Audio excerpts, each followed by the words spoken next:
بسم اللہ الرحمن الرحیم۔ ہولی قرآن لیگسی کے معزز دوستو، السلام علیکم۔ آج کی اس ویڈیو میں ہم ان انبیاء کی بات کریں گے جن کا ذکر قرآن پاک میں کیا گیا ہے۔ روایات کے مطابق 1,24,000 پیغمبر جن کو اس دنیا میں مختلف مقامات پر مختلف لوگوں میں انسانوں کی بھلائی کے لیے اتارا گیا۔ 1,24,000 پیغمبروں میں تقریباً 25 انبیاء کا ذکر قرآن پاک میں آیا ہے۔ اس دنیا میں سب سے پہلے آنے والے نبی حضرت آدم علیہ السلام ہیں، جبکہ ہمارے نبی حضرت محمد مصطفیٰ صلی اللہ علیہ وسلم کو یہ شرف حاصل ہے کہ وہ تمام انبیاء کے سردار اور اللہ تعالیٰ کے آخری نبی ہیں۔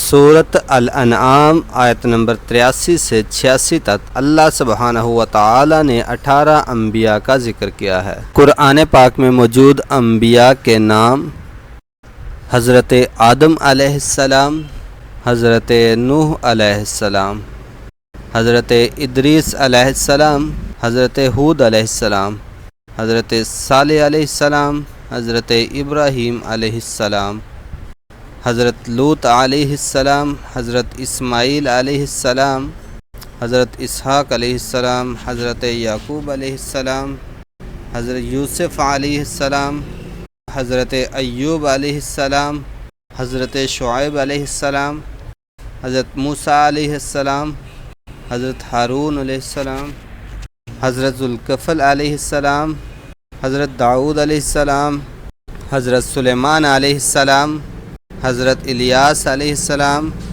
حضرت الیسع علیہ السلام، حضرت یونس علیہ السلام، حضرت زکریا علیہ السلام، حضرت یحییٰ علیہ السلام، حضرت عیسیٰ علیہ السلام، حضرت محمد مصطفیٰ صلی اللہ علیہ وسلم۔